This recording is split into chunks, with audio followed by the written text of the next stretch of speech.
My name is Derek, and my life was turned upside down when I met Vincent Torres. At 23, I thought I had it all figured out. I'd been dating Connor for almost a year. I worked as a home security systems technician in Los Angeles, and I was living what seemed like a perfectly normal life. But there's something about older men that gets to me in a way I've never been able to explain. The maturity, the confidence, the way they command the space around them. And when Connor suggested we spend a weekend at his dad's house in Napa Valley, I had no idea I was about to discover something about myself that would change absolutely everything. If you've ever questioned whether something like instant, overwhelming attraction exists, hit the like button and subscribe to the channel, because this story will make you rethink everything about desire and human connection. My routine in West Hollywood was as predictable as a Swiss watch. I'd wake up at 7 in the morning to the sound of the already heavy traffic on the street below our second-floor apartment. Connor would always spend an extra 15 minutes in bed while I made coffee and checked messages from clients scheduled for the day. The apartment we shared was small but cozy, with plants that Connor insisted on keeping alive hanging near the windows and indie movie posters taped to the white walls. What you're hearing is just the beginning. The full stories, unfiltered, and with all the details you can imagine, are available now. Check out the link in the description right now. The mornings always followed the same ritual. Silent coffee while we both scrolled through our phones, Connor complaining about some professor at the graphic design college he attended, and me mentally organizing which client I'd visit first. My job as a home security technician took me to different houses every day. Mansions in Beverly Hills where I'd install sophisticated systems, modest apartments in Koreatown where I'd just replace faulty sensors, offices downtown where I'd set up monitoring cameras. I liked the variety the job offered, meeting different people and solving technical problems that required total concentration. But lately, something had been unsettling me. I'd come home every night and feel like I was playing a role, living a life that wasn't completely mine. Connor was a caring and attentive boyfriend, always making plans for the future, talking about trips we'd take and even about us living together for longer. He'd cook elaborate dishes on the weekends, pick out movies we'd watch cuddled up on the small living room couch, and had a youthful energy that was contagious in any setting. Even so, I felt a growing restlessness, as if a spark was missing, an intensity I couldn't name. Our conversations flowed easily about work, studies, and plans, but there was something undefinable that seemed to be lacking.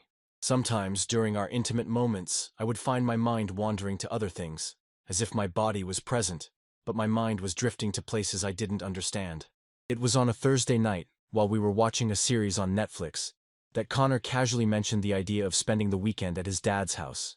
Vincent Torres had been living alone in Napa Valley since his divorce 3 years ago, on a property surrounded by vineyards where he had built a simple and quiet life. "My dad's a bit reserved, but I'm sure he'll like you," Connor said, running his fingers through my hair as I rested my head on his shoulder. "He has an amazing pool and makes a barbecue that's a work of art. Besides, I think it's important for you guys to get to know each other better." The idea excited me more than I expected. There was something in the description of Vincent that sparked my curiosity. A man who chose to live alone, surrounded by nature, dedicated to sustainable construction. Connor always spoke of his father with respect and admiration, describing him as someone who values simplicity and hard work, traits that have always attracted me in people. On Friday morning, we hit the road for Napa Valley in Connor's car, a blue Honda Civic that he kept impeccably clean. The 2-hour drive was filled with lively conversation about what we'd do during the weekend, and stories Connor shared about his childhood on the rural property. He described summer afternoons swimming in the pool, helping his dad with small construction projects, and exploring the neighboring vineyards with friends from the area. When we arrived at the property, I was immediately impressed by the beauty of the place. The house was a smart architectural design, blending wood and stone harmoniously, with large windows that took advantage of the natural light and a spacious porch that wrapped around the structure. The garden was carefully maintained without looking artificial, with native plants that integrated perfectly with the natural landscape of the region. The pool was located at the back of the house, surrounded by a light wood deck, and sheltered by a few trees that offered natural shade during the hottest hours of the day. In the distance, the vineyards stretched out in organized rows to the horizon, creating a view that conveyed both peace and sophistication. It was when Vincent appeared on the porch that my world stopped for a few seconds. At 47, he had a presence that filled any room without effort. Brown hair with graying temples, a well-trimmed beard that highlighted a strong jawline, and brown eyes that seemed to see beyond superficial appearances.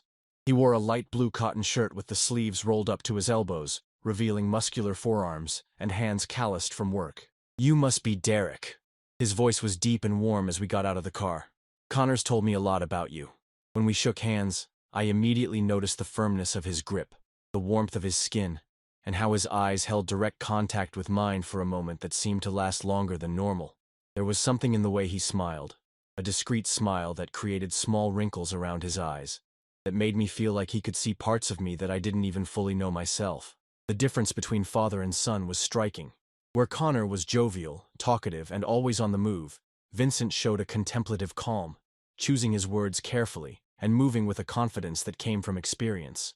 He helped us carry our bags into the house, which was even more impressive on the inside. The decor combined rusticness with modern comfort, solid wood furniture, rugs that added warmth to the stone floors, and local artwork that complemented the welcoming atmosphere. During lunch on the porch, Vincent proved to be an attentive host without being intrusive.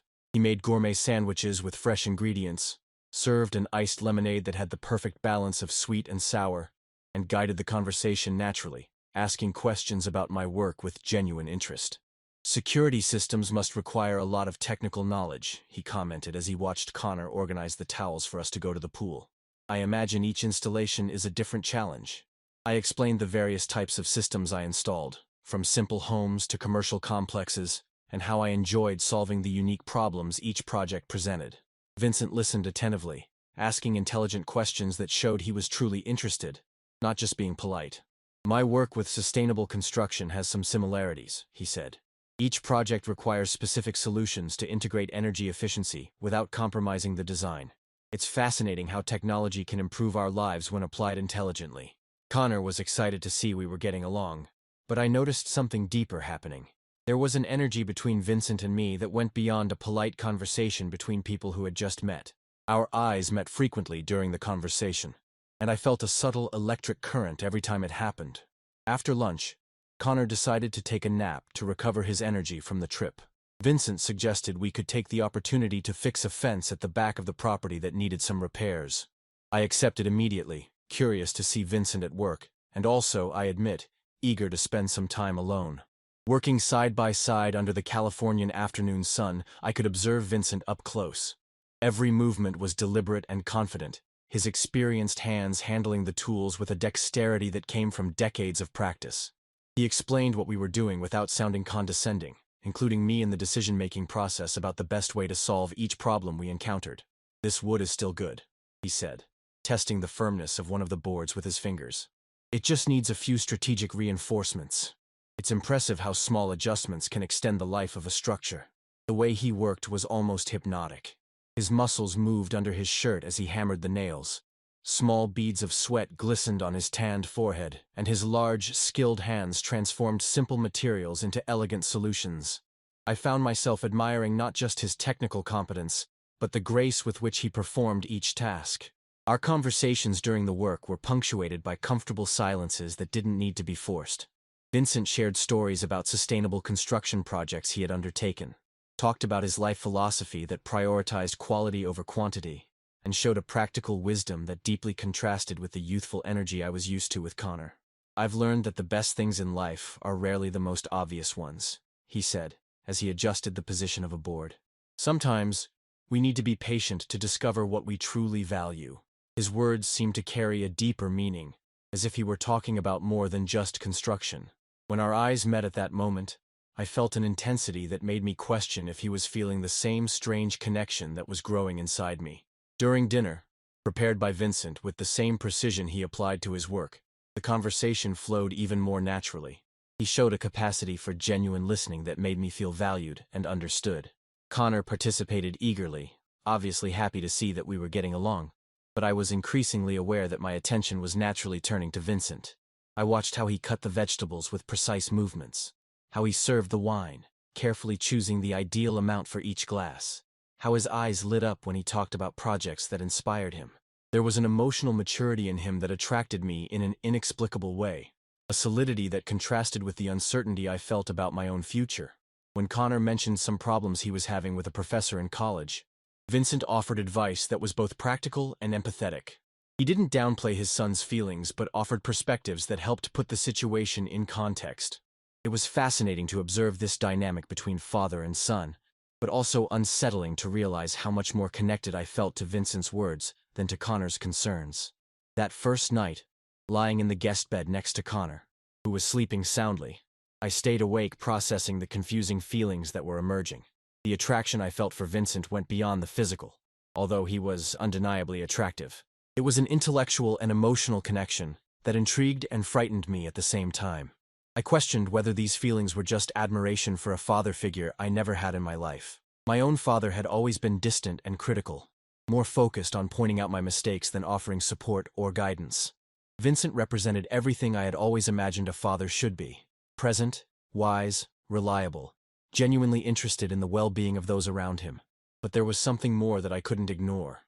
The way my heart sped up when Vincent smiled directly at me, how I caught myself watching his movements when he wasn't looking, how I felt a subtle electricity when we were physically close. These were sensations that confused me, because I had never experienced anything like it with Connor. Despite us dating for almost a year, guilt started to eat me up. How could I be having these thoughts about my boyfriend's father?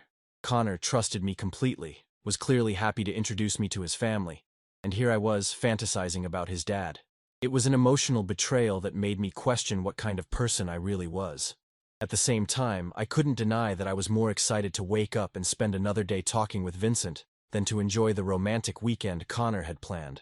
This realization made me even more restless, forcing me to confront feelings about my sexuality that I had never fully explored. Vincent was also showing signs that something was happening between us. During dinner, I noticed how his eyes would linger on me for a little too long when Connor was distracted pouring more wine. How he would find excuses for us to be alone, asking for my help with tasks he could clearly handle by himself. How his voice would get slightly lower when he spoke directly to me, creating an intimacy that didn't exist in group conversations. There were moments when our physical proximity seemed charged with a tension that neither of us openly acknowledged. When he passed me a tool while we were fixing the fence and our fingers briefly touched. When he leaned in to show me something in the garden, and I felt the warmth of his body close to mine. When our eyes would meet and stay connected for a few seconds longer than was socially appropriate. It was like there was an invisible magnetic field between us, pulling us toward each other in a way that defied the logic and morality of the situation. I knew I was entering dangerous territory, but I couldn't resist the growing attraction I felt for this man who represented everything I didn't know I was looking for. Sunday arrived with a perfect blue sky and a gentle breeze that swayed the leaves of the trees around the pool. Connor woke up excited, talking about how he wanted to enjoy the last day at his dad's property. We had breakfast on the porch, Vincent serving pancakes he had made with fresh fruit from the garden.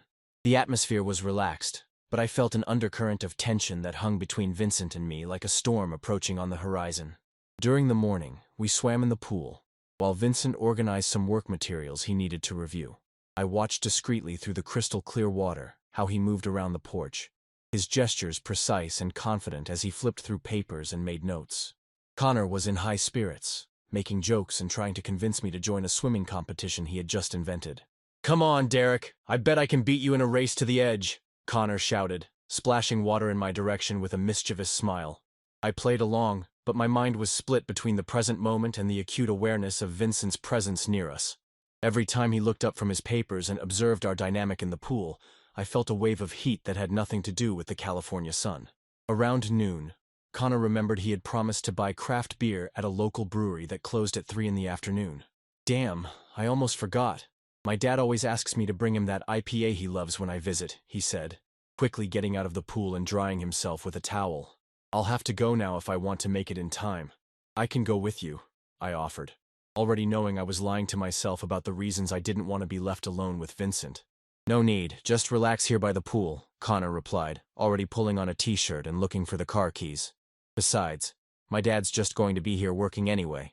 It makes no sense for you to miss the sun because of my mistake." Vincent looked up from his documents and said in his deep voice, "You should stay, Derek. I'll finish this up in half an hour and then I can keep you company." My heart pounded at the prospect of being alone, but I tried to keep a neutral expression as Connor said goodbye with a quick kiss and rushed to the car. The sound of the engine fading away left a silence that seemed to amplify every little noise around. The pool filter humming, the wind in the leaves, my own slightly quickened breath. I went back into the water, trying to focus on the refreshing sensation against my sun-warmed skin. Vincent continued to work for a few minutes, but I could feel when he occasionally glanced my way. The tension that had been building all weekend finally had room to breathe without Connor's moderating presence. After what felt like an eternity, I heard Vincent put his papers away and approach the pool. When I looked at him, he was taking off his shirt, revealing a torso that showed decades of physical labor.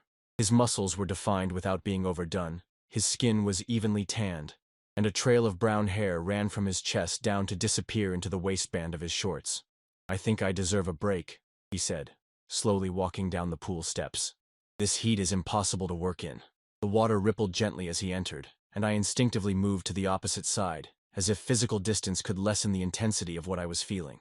Vincent swam a few laps, his movements fluid and powerful, each stroke demonstrating the controlled strength I had observed in every aspect of his personality. We were silent for a few minutes, each pretending to relax in our own area of the pool. But the tension in the air was so thick I could almost touch it. The sun reflected off the water's surface, creating hypnotic patterns of light that danced between us, and I found myself watching how the droplets glistened on Vincent's skin as he emerged from the water. It was then that he started to approach, swimming slowly in my direction with a determination that made my heart race even faster. His eyes were fixed on mine with an intensity that allowed for no pretense or denial of what was happening between us. "Derek," his voice was low, almost a whisper that blended with the sound of the water moving around us. "I need to tell you something I've been feeling since you got here." He stopped just a few inches from me, the water at both our chests, and I could feel the heat radiating from his body even through the cool water. My breath was uneven, my heart beating so hard I was sure he could hear it. "Vincent, I started, but I couldn't form a complete sentence. Part of me wanted to run, to preserve normalcy, to protect Connor from a truth that could destroy everything. But another part, a part I was discovering was stronger than I ever imagined, wanted to get even closer. "I know this is complicated," he continued, his fingers lightly touching my arm underwater. The contact was like an electric shock that shot through my entire body, making every nerve ending awaken. "But I can't pretend I'm not feeling something for you." His eyes were so close I could see tiny flecks of gold mixed in with the brown. I could count every eyelash. I could feel his warm breath against my damp skin. The proximity was intoxicating and terrifying at the same time. "This is crazy," I whispered, but I didn't pull away. If anything, my body leaned imperceptibly toward him, as if drawn by a magnetic force I couldn't control. "Maybe it is," he agreed, his hand moving up my arm to lightly touch my shoulder. "But sometimes the most important things in life are the ones that don't make rational sense." The water around us felt warmer, or maybe it was the heat emanating from our bodies being too close. Vincent moved even closer, eliminating the last few inches of distance between us, and I could feel every contour of his body through the water. "Derek," he said my name like a prayer, his hands now wrapping around my waist underwater. "If you want me to stop, you need to tell me now." I knew I should stop. I knew I should think about Connor, about the trust he placed in me, about the moral complexity of the situation. But when I looked into Vincent's eyes, I saw something I had never seen before, a pure, honest desire that mirrored exactly what I was feeling. Instead of pulling away, my hands moved instinctively to his chest, feeling the warm skin and firm muscles under my fingers. "I can't stop," I admitted, my voice coming out huskier than I expected. It was then that he pulled me against him, eliminating any distance that still remained between our bodies. I felt every inch of his torso pressed against mine, the strength of his arms enveloping me with a security I had never experienced before. Vincent kissed my forehead first, a tender gesture that made me tremble, then my cheek, then the corner of my mouth. Each kiss was a silent question, an opportunity for me to back away if I wanted to. But I didn't want to back away. For the first time in my life, I wanted to completely surrender to something that felt absolutely right, even knowing it was morally complicated. When our mouths finally met, it was like a dam had broken. All the repressed desire, all the built-up tension, all the connection that had been growing between us exploded in that moment. The kiss was intense, desperate, as if we were both trying to make up for all the lost time pretending we didn't want this. His hands explored my back as I felt every muscle in his body react to the contact. The water rippled around us in ever-widening circles, a reflection of the movement of our bodies discovering each other. Vincent kissed my neck with a reverence that made me moan softly, and I felt as if I were waking from a deep sleep. My fingers traced the contours of his chest, discovering the texture of his wet skin, the firmness of the muscles developed by years of physical work. He responded with small sounds of pleasure that vibrated against my skin, further intensifying the sensations that were consuming me. We moved together in the water, as if following an instinctive choreography. Every gesture, every touch, every kiss, perfectly synchronized. Vincent gently pressed me against the wall of the pool, his lips finding sensitive spots on my neck that I didn't even know existed. "You're incredible," he whispered against my ear, and the words sent waves of heat through my entire body. "Since I met you, I can't think about anything else." His confessions encouraged me to be bolder, my hands exploring the curves and angles of his body with a curiosity I had never experienced before. Each discovery was like lighting a new flame. Each reaction from him fueled my own desire. The intensity of the moment was overwhelming. I could feel his heart beating against my chest. I could feel the urgency in every movement. I could see in his eyes the same mix of desire and tenderness that I knew was reflected in mine. The world around us had completely disappeared. There was no longer the property, the vineyards, the responsibility, the guilt. There was only the two of us, the warm water, and this moment of discovery that I knew would change everything forever. When we finally pulled apart, both breathing heavily, we remained entwined in the water, processing the magnitude of what had happened. Vincent caressed my face with a gentleness that contrasted with the intensity of what we had just shared. "This wasn't something I planned," he said, his eyes searching mine. "But I also can't pretend it's not real." I was shaking, not from the cold, but from the emotional intensity of the moment.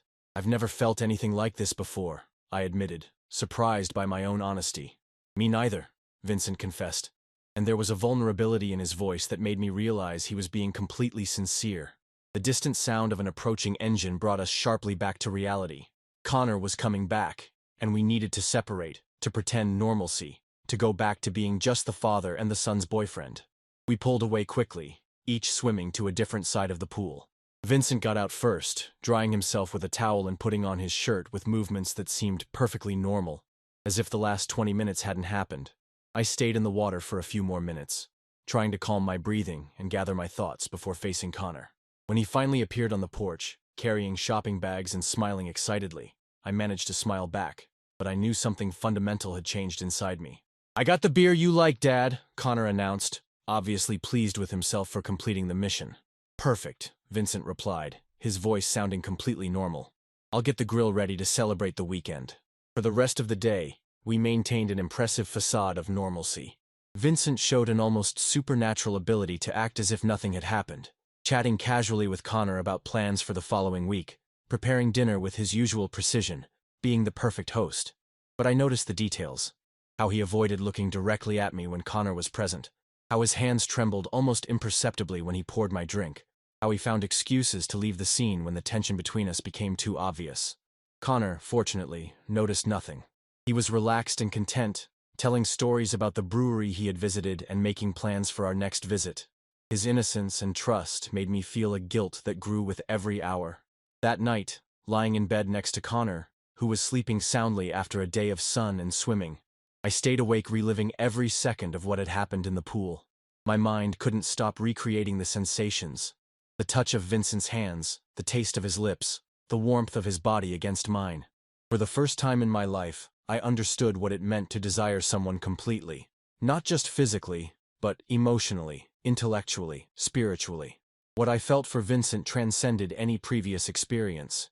It was as if he had unlocked a part of me I didn't even know existed. At the same time, guilt consumed me. Connor trusted me completely, and I had betrayed that trust in the worst way possible. Even worse, I didn't regret it. If I had the chance to go back in time, I knew I would do the exact same thing. In the following days, back at the apartment in Los Angeles, it was impossible to return to the normal routine. Every conversation with Connor reminded me of the secret I was carrying. Every intimate moment between us made me think of how Vincent had made me feel. I tried to focus on work, on security installations, on the technical problems that required my full attention, but my mind always went back to that moment in the pool. Connor noticed my distraction and attributed it to changes at work or common relationship stress. He tried even harder to be attentive, cooking my favorite meals, suggesting activities we always enjoyed doing together, being the perfect boyfriend he had always been. His kindness made everything even more painful. I knew I couldn't continue living this lie, but I also couldn't imagine how to resolve the situation without destroying several lives in the process. 2 weeks after the weekend in Napa, I was installing a security system in a house in Beverly Hills when my phone rang. It was Vincent. "I need to see you," he said without preamble when I answered. "I know this is complicated, but I can't stop thinking about you." My heart just started racing hearing his voice. "Vincent, I know where you live. Connor gave me the address once. Can I come over tonight?" I knew I should say no, that I should keep my distance, that I should try to rebuild my life with Connor. But when I heard the vulnerability in Vincent's voice, when I realized he was fighting the same feelings that were tormenting me, I couldn't resist. "Connor is working late tonight," I said, hating myself for every word. "You can come at 8. When I hung up the phone, my hands were shaking. I knew I was about to cross a line from which there was no return, but I also knew I no longer had a choice. What I felt for Vincent was bigger than any moral or practical consideration. That afternoon was the longest of my life. Every minute seemed to drag on forever as I tried to focus on work and failed miserably. My mind was completely focused on the prospect of seeing Vincent again, of being able to touch him without fear, of finally fully exploring what had started in that pool. At 8 o'clock sharp, the doorbell rang. When I opened the door, Vincent was standing in the hallway with a bouquet of wildflowers in his hands, the same ones I had seen growing naturally around his property in Napa. He was wearing a dark blue shirt and jeans, simple clothes that somehow made him look even more attractive than I remembered. His eyes met mine immediately, and all the tension of the past 2 weeks seemed to concentrate in that moment.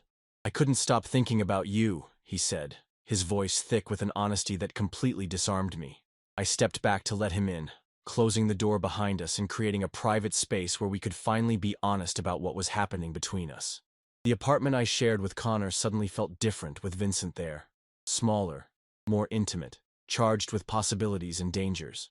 "These flowers are beautiful," I managed to say, accepting the bouquet and smelling the delicate scent that immediately transported me back to that afternoon in the pool. "I picked them this morning," Vincent explained, his hands moving nervously. "I remembered you commenting on how you liked the garden, and I thought—" He paused, running a hand through his hair. "To be honest, it was just an excuse to come see you." The vulnerability in his confession made me realize he was just as lost as I was in this situation. Vincent, who always seemed so confident and in control, was here in my living room revealing an uncertainty that made him even more human and attractive. "Do you want something to drink?" I offered, more to buy time and process his presence than out of politeness. "Just water, thank you," he replied, following me to the small kitchen. As I arranged the flowers in a makeshift vase and poured the water, I could feel Vincent watching me. There was an intensity in his attention that made my skin tingle, as if my every move was significant to him. "How are you handling all of this?" he asked when we finally sat on the living room sofa, maintaining a respectful distance that still allowed me to feel his presence. "Not very well," I admitted with a bitter laugh. "I can't stop thinking about what happened between us. I look at Connor and feel terrible, but at the same time—" I paused, searching for the right words. "At the same time, I don't regret it." "Neither do I," Vincent said quickly. "I know I should, but I can't. What I feel for you is too real to pretend it doesn't exist." We spent the next 2 hours talking with an honesty I had never experienced with anyone. Vincent talked about his divorce, about how he had felt emotionally lost for years until he met me. He told me about lonely nights on the property, wondering if he would ever feel a genuine connection with someone again. "Then you showed up," he said, his eyes fixed on mine, and suddenly I remembered what it means to want to be with someone for real. Not just for convenience or loneliness, but because of an attraction that goes beyond the rational. I shared my own questions, talked about the feeling of living a life that wasn't completely mine, about how Connor was a wonderful boyfriend but had never awakened in me the passion I always imagined should exist in love. "With you, I feel alive," I confessed, like I'm finally discovering who I really am. The conversation naturally evolved into subtle touches, Vincent taking my hand to emphasize a point, me adjusting a lock of hair that had fallen over his eyes. Each contact was like an electric spark that fueled the fire that had been growing between us. When he finally pulled me closer and kissed me, it was different from the desperate urgency in the pool. This time, we had time, privacy, and the certainty that we both wanted to be there. The kiss started softly, almost hesitant, as if he were giving me one last chance to pull back, but I didn't want to pull back. I responded to the kiss with all the passion I had been suppressing for the past 2 weeks, my hands moving to wrap around his neck and pull him even closer. Vincent moaned softly against my lips, a sound that sent waves of heat straight to my core. We moved together to the bedroom, not the room I shared with Connor, but the guest room we rarely used. It was important for me to maintain some boundary, some respect for the space Connor and I shared, even though I knew that distinction was more symbolic than real. In the room, Vincent kissed me with an intensity that left me dizzy. His hands explored my body with a reverence that made me feel precious, desired in a way I had never experienced. When he took off my shirt, his fingers traced every contour of my skin, as if he were memorizing a work of art. "You're beautiful," he whispered against my skin, and the way he said it, with absolute sincerity, made me believe he really saw me that way.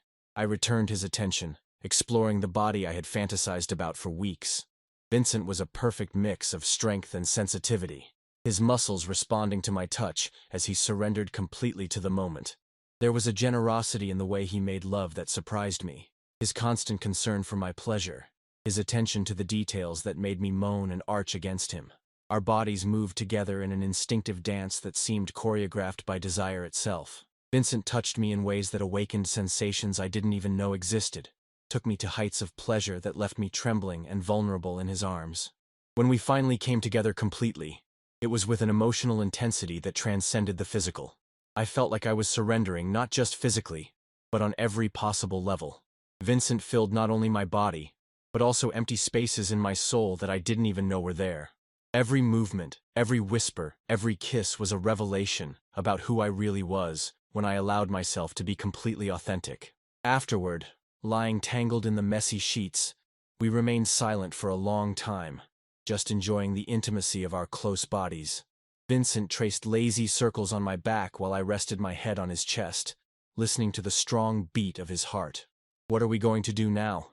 I finally asked, verbalizing the question we had both been avoiding. Vincent sighed deeply. "I don't know.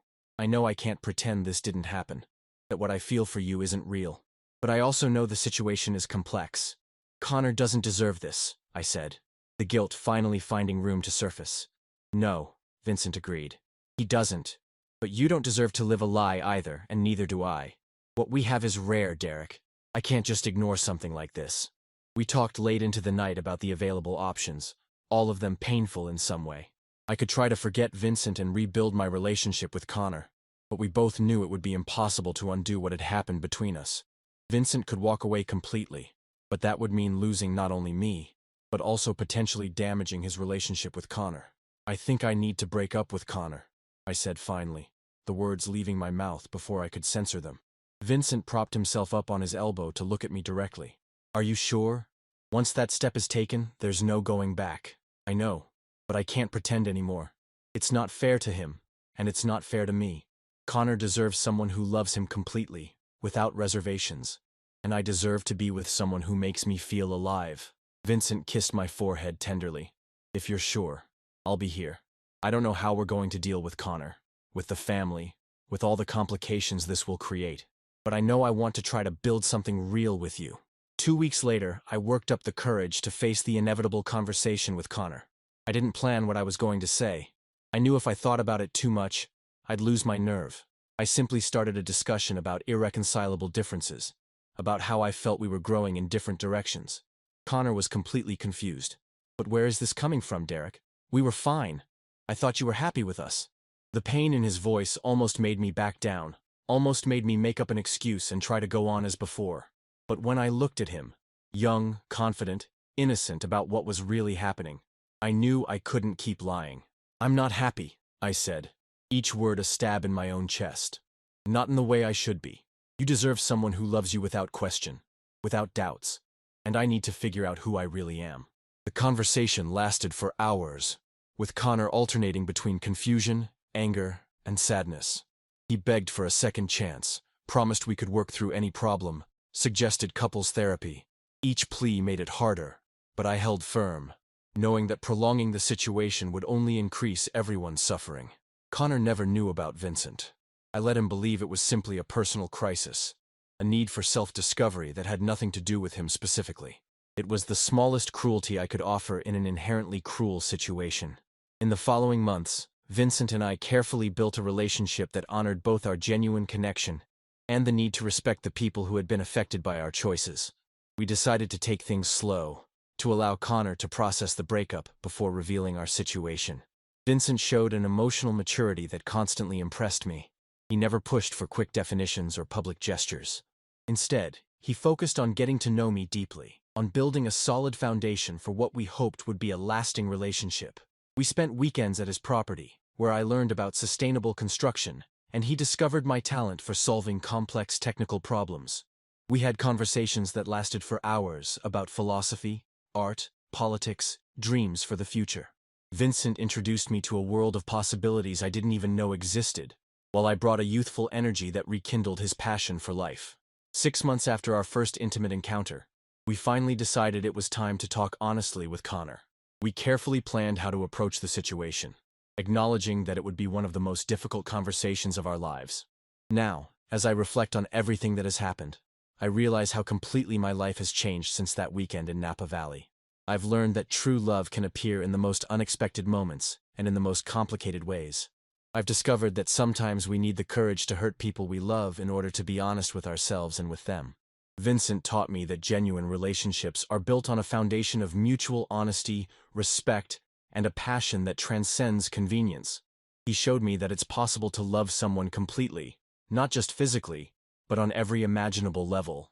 It wasn't an easy journey. There were moments of intense guilt, nights when I questioned every decision I had made, but there were also incredible discoveries about my own capacity to love and be loved, about the importance of living authentically, about how true love can completely transform the way we see the world. Connor eventually forgave us, although it took time and some very difficult conversations. He had to process not only the end of our relationship, but also the revelation about Vincent. With time, he was able to understand that hiding our feelings wouldn't have made the situation better for anyone. Today, Vincent and I have built a life together that honors both our passion and our responsibility to the people around us. We've learned that true love isn't just about following our desires, but about doing so in a way that minimizes suffering and maximizes authenticity. If you've ever been through something similar, discovering unexpected feelings that challenge your expectations of yourself, or if you simply identify with stories about the complexity of human connections, leave your comment below sharing your experience. Sometimes, the truest stories are the ones that force us to question everything we thought we knew about ourselves. Subscribe to the channel and hit the like button to get access to more stories like this. What you're hearing is just the beginning.